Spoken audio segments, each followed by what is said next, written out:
সুপ্রিয় শিক্ষার্থী, আসসালামু আলাইকুম। তোমরা সবাই কেমন আছো? হ্যাঁ, আশা করি সবাই ভালো আছো, সুস্থ আছো। নবম শ্রেণীর শিক্ষার্থীবৃন্দ, আজকের ক্লাসে তোমাদের সবাইকে স্বাগতম। তো চলো দেখে আজকে আমরা কি পাঠ নিয়ে আলোচনা করব।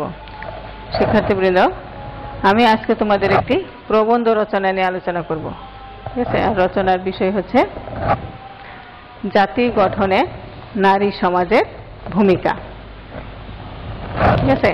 তো সমাজের একটা অংশ হচ্ছে, অর্থাৎ অর্ধেক জনগোষ্ঠী হচ্ছে নারী। তো সংসারে তারা শুধু বধূ, মাতা, কন্যার ভূমিকা পালন করে না, দেশের উন্নয়নে, দেশ গড়ার কাজে, সমাজের মঙ্গলে, মানব সভ্যতার অগ্রগতিতে পুরুষের পাশাপাশি নারীরাও কিন্তু রাখে অপরিসীম অবদান, তাই না? সেই নারী সমাজ আসলে দেশ গঠনে, জাতি গঠনে কিভাবে ভূমিকা রাখে, আমরা আজকে সেটা নিয়ে আলোচনা করব। যে আসলে কোনো দেশ বা জাতির সামগ্রিক উন্নতির বা কল্যাণের কথা যদি আমরা ভাবি, সেই কল্যাণের ক্ষেত্রে শুধু যে পুরুষ কাজ করে তা না, সমাজের অর্ধ শক্তি হিসেবে নারীকেও পুরুষের পাশাপাশি সমানভাবে কাজ করতে হয়। এবং যখন নারী পুরুষ উভয়ে মিলে কাজ করে, তখনই কিন্তু সমাজ সমৃদ্ধির দিকে এগিয়ে যায়। নারী সমাজ মনুষ্য সমাজ থেকে ভিন্ন না, নারী পুরুষ মিলেই হচ্ছে মানব সমাজ। তাই একটি দেশের উন্নয়নে নারীর অবদানকে কোনো ক্রমেই অস্বীকার করা যায় না। সমাজের উন্নয়নে সব দায়িত্ব পুরুষের কাঁধে চাপিয়ে নারীরা গৃহকোণে বন্দী থাকবে, এটা এই আধুনিক যুগে আসলে কল্পনাই করা যায় না। কোনো বিশেষ জাতি বলতে যে জনসমাজ বোঝায়, যে সেখানে নারী পুরুষ উভয়ের সমান অংশগ্রহণ বিদ্যমান। প্রাচীনকাল থেকেই সভ্যতার গড়ে ওঠার পেছনে পুরুষকে সকল কাজে সহায়তা, প্রেরণা জুগিয়েছে নারী। পুরুষের পাশে থেকে নারীর জাতীয় সমান গুরুত্বপূর্ণ ভূমিকা পালন করতে সক্ষম। অনেকে নারী শিক্ষাকে অবহেলার চোখে দেখে। তারা মনে করে নারীরা দেশের কোনো কাজে লাগে না। তাদের এ ধারণা ভুল। কেননা নারীরা সংসার ছাড়াও দেশের কাজে পুরুষের পাশাপাশি সমান দক্ষতায় যে কোনো কর্মকাণ্ড তারা সম্পাদন করতে সক্ষম। দেশ ও জাতির সামগ্রিক উন্নতি এবং সমৃদ্ধির জন্য নর নারী উভয়ের অবদানই অনস্বীকার্য। এবং সেই কারণেই কিন্তু নারী সমাজের এসব অবদানের কথা স্বীকার করতে গিয়ে বিদ্রোহী কবি কাজী নজরুল ইসলাম কি বলেছেন? বলেছেন, বিশ্বের যা কিছু মহান সৃষ্টি চির কল্যাণকর, অর্ধেক তার করিয়াছে নারী, অর্ধেক তার নর। অর্থাৎ জাতি গঠনে, দেশের উন্নয়নে যুগে যুগে নারীরা রেখেছে গুরুত্বপূর্ণ ভূমিকা। ঠিক আছে? তাহলে কি এই যে নারী যেহেতু ভূমিকা রাখতে পারে, তাহলে পুরুষের পাশাপাশি নারীদেরও কিন্তু নারীদেরকে কিন্তু সমান শিক্ষিত করতে হবে, নারী ক্ষমতায়ন করা উচিত, তাই না? এই জন্য নারী শিক্ষারও প্রয়োজন রয়েছে। কারণ প্রতিটা মানুষের মধ্যে রয়েছে সুপ্ত প্রতিভা। এই প্রতিভাকে বিকশিত করতে পারে, আত্মবিশ্বাসী করতে পারে, হ্যাঁ, বলিষ্ঠ করতে পারে কাজ করার ক্ষেত্রে শিক্ষা মানুষকে তার আত্ম উপলব্ধি করতে শেখায়, আত্মশক্তি অর্জন করতে শেখায়। কাজে এই আত্মশক্তি অর্জন করতে না পারলে তো যারা পারবে না, তারা তার সামনে এগিয়ে যেতে পারবে না। কাজে সেই কারণে নারীদের শিক্ষিত করতে হবে। এবার আমরা আলোচনা করব নারী শিক্ষার গুরুত্ব উপলব্ধি করে নেপোলিয়ন বোনাপার্ট বলেছেন, তোমরা আমাকে শিক্ষিত মা দাও, আমি তোমাদের শিক্ষিত জাতি উপহার দেব। অর্থাৎ শিক্ষা মানুষকে দেয় আত্মশক্তি, কর্মক্ষমতা, মনুষ্যবোধ ও সুস্থ জীবন চেতনা। তবে দুঃখজনকভাবে হলেও কথা সত্য যে একসময় আমাদের দেশে নারীরা ছিল অবহেলিত, অশিক্ষিত। তাদেরকে পুরুষের সমান মর্যাদা দেওয়া হতো না। পুরুষের সমান তারা শিক্ষিত হবে, পুরুষের মতো ক্ষমতায়ন পাবে, হ্যাঁ, তারা কাজ করবে বাইরে গিয়ে, এই মানসিকতাই আমাদের সমাজে ছিল না। এজন্য আমাদের পুরুষতান্ত্রিক মানসিকতা যেমন দায়ী, তেমনি নারীও কিন্তু কম দায়ী নয়। প্রথাগত পুরুষতান্ত্রিক সমাজে নারীরা চরমভাবে ছিল অবহেলিত। নানা সামাজিক ও ধর্মীয় বিধি নিষেধের বেড়াজালে নারীরা ছিল অনেকটাই বন্দিনী, অবরোধবাসিনী। কিন্তু এই শিক্ষা যেহেতু মানুষকে মানে একটা সুস্থ জীবন চেতনা বোধ জাগ্রত করতে পারে, সেই কারণে নারীকে কর্মদক্ষতা বৃদ্ধির জন্য নারীর এবং আত্মশক্তি উপলব্ধির জন্য, মনুষ্যত্ব বোধ জাগ্রতের জন্য নারী শিক্ষার প্রয়োজন। এবার আমরা পড়ব বর্তমানে নারীর অবস্থা। আসলে অতীতে নারীকে অমর্যাদা বা অবহেলার চোখে দেখা হলেও বর্তমানে কিন্তু আর এরকম চিত্র দেখা যায় না। মানে বর্তমানে নারীরা সমাজে বহুলাংশে তাদের মর্যাদা প্রতিষ্ঠা করেছে।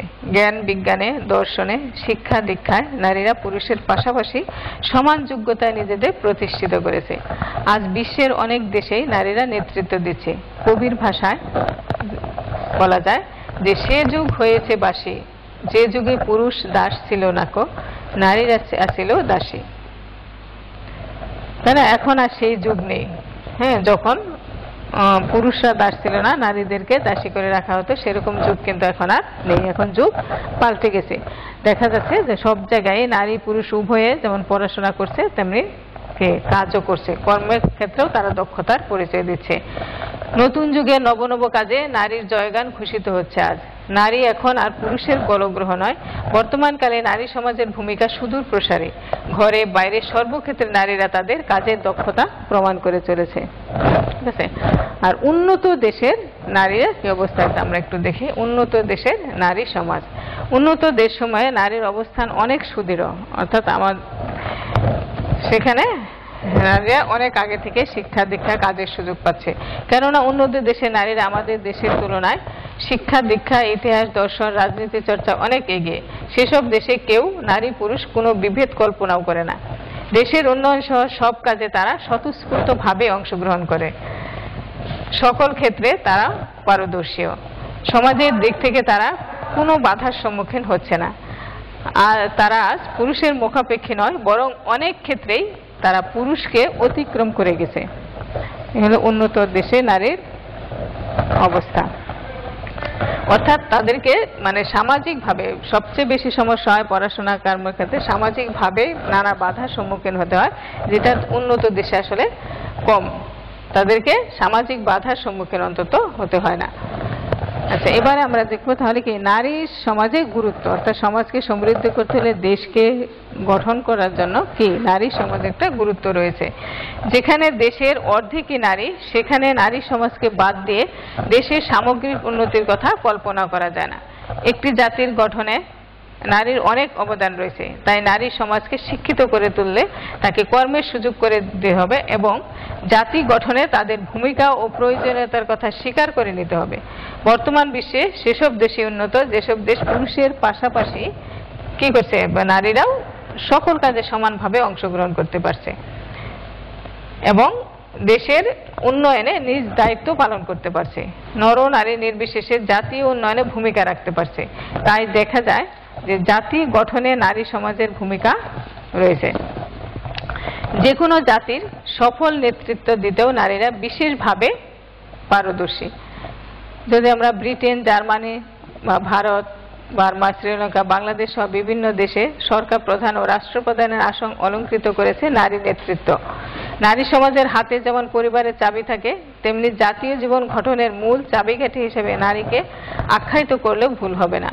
সচেতন নারী সমাজকে সুযোগ্য সন্তান উপহার, নারী কিন্তু সমাজকে সুযোগ্য সন্তান উপহার দিয়ে থাকে। শুধু মানে সংসারেই নয়, বিভিন্ন কলকারখানায়, অফিস আদালতে, ব্যবসা বাণিজ্যে, প্রায় সব ক্ষেত্রে পুরুষের পাশে নারীর অসামান্য ভূমিকা পালন করে চলেছে। নারীরা তাদের যোগ্যতা প্রমাণ করেছে সব ক্ষেত্রে। তাই আসলে সমাজ জীবনে নারীর ভূমিকা অনস্বীকার্য।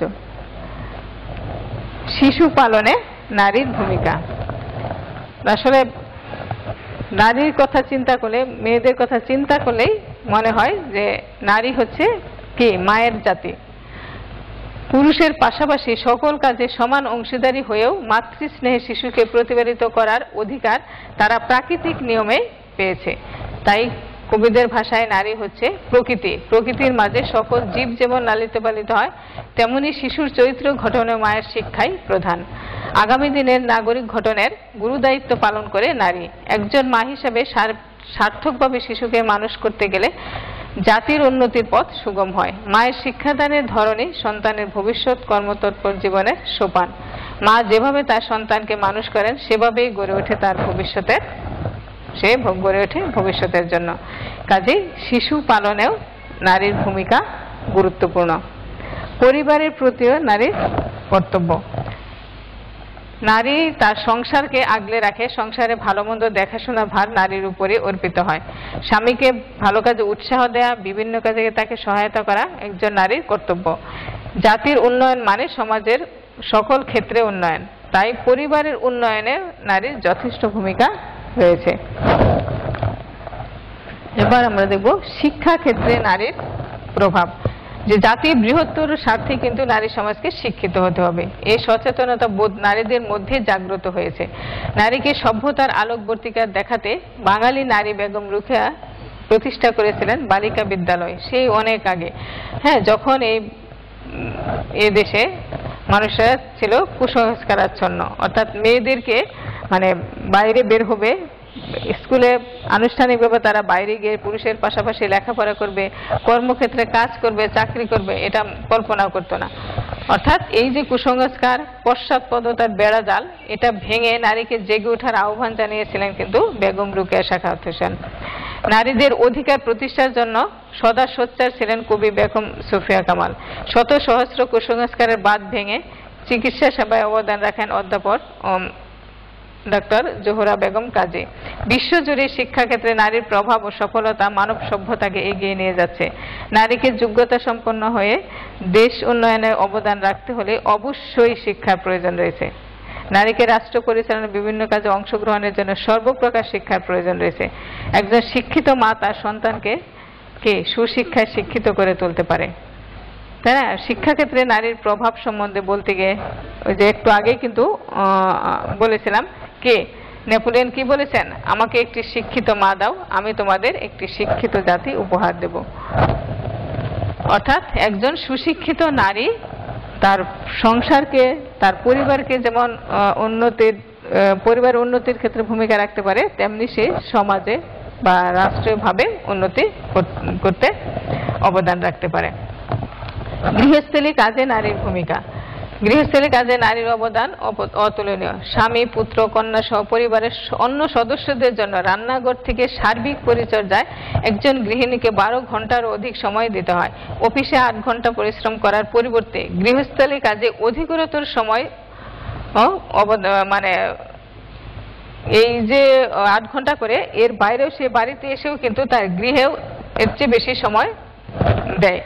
হ্যাঁ, শ্রমদান করে নারী। সেই হিসাবে গৃহস্থলী কাজেও কিন্তু নারীর শ্রমের মূল্য পুরুষের আয়ের চেয়ে কোনো অংশে কম না।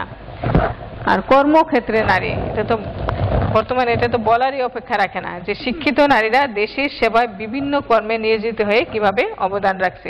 প্রাচীনকালে নারীরা পুরুষের উপর নির্ভরশীল ছিল, কিন্তু এখন নারীরা বিভিন্ন পেশায় নিয়োজিত হয়ে তারা স্বনির্ভর। হ্যাঁ, তো নারীরা আজ ডাক্তার, ইঞ্জিনিয়ার, শিক্ষক, পুলিশ, আনসার, ব্যবসায়ী, বিমান চালক, সেনাবাহিনীর সদস্য, এমনকি তারা আসলে দেখো রাষ্ট্র পরিচালনায় কিন্তু তারা অসামান্য অবদান রাখছে, যা জাতির জন্য খুবই আশাব্যঞ্জক। নারী পুরুষের সম অবস্থান, নারী পুরুষ উভয়ে মিলে কিভাবে একটা জাতিকে এগিয়ে নিতে পারে। বর্তমান যুগ নারী পুরুষের সম অবস্থান প্রায় নিশ্চিত হয়েছে। জাতির উন্নয়নে নারী পুরুষের যৌথ উদ্যোগে কাজ করছে। প্রাচীনকাল থেকে নারী পুরুষকে সকল কাজে প্রেরণা দিয়ে আসছে, সহযোগিতা করে আসছে। বর্তমানে নারীরা তার দেশের উন্নয়নে প্রত্যক্ষ ভূমিকা রাখছে। শিক্ষাক্ষেত্রে, শিল্প সাহিত্য, সংস্কৃতি চর্চা, বিজ্ঞান গবেষণায়, মহাকাশ অভিযানে বা খেলাধুলায়, এমনকি সমুদ্রে তলদেশ পরিভ্রমণেও, আবার পর্বতশৃঙ্গ আরোহণেও নারীরা পুরুষের সঙ্গী হচ্ছে। নারীর সম অধিকার নিশ্চিত করতে না পারলে জাতির উন্নতি কখনোই সম্ভব নয়। কাজে নারী পুরুষের সম অবস্থানে কাজ করার যে অধিকার, সেটাকে নিশ্চিত করতে হবে, তবেই কি একটা দেশ দ্রুত সমৃদ্ধির দিকে এগিয়ে যাবে। তো শিক্ষার্থীবৃন্দ, এবারে আমরা এই আলোচনা করলাম, আশা করি বুঝতে পেরেছ। তো শেষ কথা যেটা বলবো উপসংহারে, যে পরিবার থেকে শুরু করে রাষ্ট্র পরিচালনা পর্যন্ত আসলে দেশের সামগ্রিক কর্মকাণ্ডে নিহিত একটি জাতির বা দেশের উন্নয়ন। নারীরা পরিবার থেকে সেই উন্নয়নের কাজে বিশেষ ভূমিকা রেখে চলেছে। জাতীয় জীবনের সর্বক্ষেত্রেও আজ নারীরা কাজ করছে। সমাজকে সুশৃঙ্খল রাখতে, সমাজে উদার মানসিকতা সৃষ্টিতে নারী সমাজের ভূমিকা তাৎপর্যপূর্ণ। নারী সমাজ শিক্ষিত হলে জাতীয় উন্নতিতে তারা ভূমিকা রাখতে পারবে। নারীকে শিক্ষা গ্রহণে, জাতীয় উন্নয়নের কাজে এগিয়ে আসার পথে অনেক বাধা আসবে, সেই বাধার সম্মুখীন হতে হবে। তারপরে অধিকাংশ ক্ষেত্রে নারীরা এসব বাধা কাটিয়ে উঠেছে এবং দেশের উন্নয়নে কাজ করতে পারছে। পুরুষ কখনো একা দেশের উন্নয়নে কাজ করে সফল হতে পারে না, আর যতটুকু পারে নারীর সহযোগিতা এবং প্রেরণাতেই। তো শেষে আবারও সেই কবির ভাষায় বলি যে, কোনো কালে একা হয়নি কো জয়ী, পুরুষের তরবারি প্রেরণা দিয়েছে, শক্তি দিয়েছে বিজয়ী লক্ষ্মী নারী। শিক্ষার্থীবৃন্দ, আশা করি এই যে জাতি গঠনে নারী সমাজের ভূমিকা, এই আলোচনাটি তোমরা বুঝতে পেরেছ এবং তো তোমরা একটা খুব ভালোভাবে খুব চমৎকার একটি প্রবন্ধ রচনা লিখতে পারবে। তো আজকের আলোচনা এই পর্যন্তই। তোমরা এই যে জাতি গঠনে নারী সমাজের ভূমিকা, এই রচনাটি বাড়ির কাজ হিসেবে শিখে লিখে ফেলবে। তো আজকের আলোচনা এই পর্যন্ত। তোমরা সবাই ভালো থাকো, সুস্থ থাকো। আল্লাহ হাফেজ, সবাইকে ধন্যবাদ।